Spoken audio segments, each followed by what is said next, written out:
Seandainya saya tahu 7 pelajaran keuangan yang sangat penting ini di usia 20-an, mungkin waktu 30 tahun saya sudah jadi miliarder. Apa saja itu? Usia 20-an, tahukah kalian kebanyakan anak usia 20-an itu ngapain kalau di Indonesia?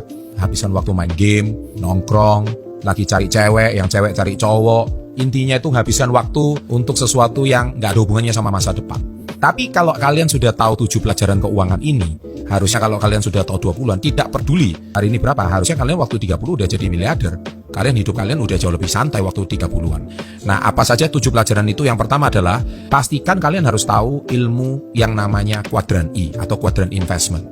Anda harus tonton video saya adalah mindset dan mental orang sukses. Di situ saya jelaskan bahwa orang sukses itu uangnya bekerja untuk uang. Money works for money. Bukan Anda bekerja untuk uang. Jadi asetnya yang bekerja untuk menghasilkan uang. Nah, uang yang jenis aset itu saya kembalikan ke video saya 3 cara menabung, yaitu uang yang ditabung yang baik itu yang pertama itu di properti, logam mulia, sama stocks atau saham. Nah, jadi menabung saham, menabung properti, sama menabung logam mulia.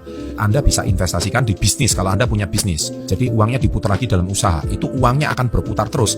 Sehingga saya percaya waktu 30-an Anda sudah jadi miliarder. Nah, yang kedua, pelajaran keuangan yang kedua, yaitu bukan uang yang Anda hasilkan, tapi berapa uang yang Anda simpan dan bisa Anda putar. Uang yang sukses, orang-orang yang sukses itu uangnya diputar dan disimpan dan diputar. Simpan itu maksudnya diinvestasikan dalam bentuk aset, disimpan dalam bentuk logam mulia, disimpan dalam bentuk saham. Saya percaya kalau Anda uang itu diputar lagi dalam bisnisnya, itu hasilnya akan sangat luar biasa. Jadi bukan berapa uang yang Anda hasilkan dari gaji. Kalau Anda saat ini seorang karyawan, is okay. Anda bisa lihat video saya 3 cara menabung. Di situ Anda akan tahu bagaimana uang Anda akan bekerja. Yang ketiga, Anda harus bisa mengerti namanya aset. Aset itu adalah orang-orang yang sukses. Mereka itu cenderung menabung untuk menghasilkan aset. Sedangkan orang-orang miskin, mereka menabung uang itu untuk membayar cicilan. Nah, itu yang jadi masalah. Jadi cicilan-cicilan yang nggak kunjung habisnya. Loh Pak, gimana Pak? Saya kan belum punya rumah. Saya kan harus mencicil. Tidak masalah. Saya kan belum punya motor Pak. Untuk kendaraan saya sehari-hari. Saya mencicil. It's okay. Tetapi yang jadi masalah itu satu. Ketika Anda mencicil, pastikan cicilan itu dipakai.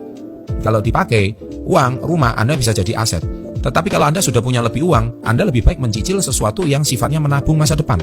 Menabung masa depan contohnya menabung saham contohnya, atau menabung logam mulia, atau menabung properti. Itu saya rasa itu akan jauh lebih bermanfaat. Yang keempat adalah, kamu hari ini bukan dilayakkan untuk bekerja dengan orang lain. Mungkin kata-kata saya ini terkesan kontroversi dan keras. Tetapi, saya selalu bilang sahabat entrepreneur salam hebat luar biasa. Memang mengajak Anda untuk berani menjadi entrepreneur. Tetapi kalau Anda seandainya hari ini tetap menjadi seorang karyawan, jadilah karyawan yang berkelas dan eksekutif. Bekerja di sebuah perusahaan besar. Bisa menjadikan Anda mungkin naik jabatan sampai di jajaran direksi mungkin suatu hari. Kalau Anda bekerja suatu hari bisa di jajaran direksi, tidak masalah. Karena apa? Karena saya yakin hari ini Anda bukan cuma bekerja, bayar tagihan, kemudian sampai mati. Nah, jangan hidup cuma seperti itu. Tapi Anda hari ini harus bekerja, dan supaya Anda suatu hari uang Anda yang bekerja untuk Anda, bukan cuma kamu yang bekerja untuk mencari uang. Yang kelima adalah dapatkan pengetahuan finansial, edukasi finansial yang baik. Literasi finansial rendah di negara-negara berkembang seperti Indonesia ini menjadikan seseorang seumur hidup. Manusia hidup itu bisa berapa lama sih? Sejak dia mulai bekerja mungkin katakanlah usia 25 rata-rata, pensiun usia 55. Dia rata-rata bekerja menghasilkan uang cuma 30 tahun. Masa cuma 30 tahun itu hidup Anda cuma seperti itu? Bangun pagi, pulang petang, penghasilan pas-pasan, potong pajak, pingsan, stres. Sekarang salah invest kripto sendiri langsung hangus. Nah, itu yang jadi masalah. Akhirnya Anda dapat pengetahuan finansial yang baik. Karena Anda bekerja hari ini bukan cuma untuk menabung uang yang dari sisa penghasilan Anda, tapi Anda harus tahu bagaimana cara diputar dengan cara yang baik. Sehingga Anda tahu cara invest, bagaimana Anda hari ini secara bisnis dan secara saham dan sebagainya itu menjadi lebih baik. Tenang, yaitu menang bukan berarti Anda harus takut untuk kalah.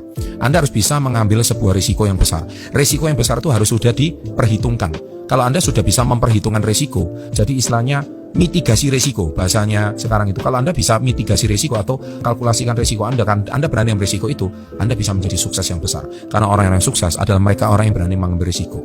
Tetapi kalau risiko itu nggak bisa dikalkulasikan atau nggak bisa diperhitungkan, jangan ambil risiko itu akan sangat-sangat berbahaya. Tapi kalau itu risiko bisa dikalkulasikan, contohnya Anda hari ini punya tabungan 1M, ya jangan masukkan 1M semuanya. Masukkan aja katakanlah 250 juta, seperempat dari aset Anda, seperempat 250 juta. Kalau Anda berani ambil risiko 250 juta hilang, ya sudah, is okay. Tapi kalau Anda nggak berani, ya 250 jutanya selamanya ya begitu-begitu aja. Tapi kalau Anda berani ambil risiko, 250 juta itu akan berlipat menjadi miliaran mungkin. Dan yang ketujuh adalah Dream big and be ready to work hard. Jadi Anda harus berani bermimpi dan hari ini ambil risiko untuk berani bekerja keras. Saya rasa banyak orang-orang sukses mereka adalah seorang pemimpi.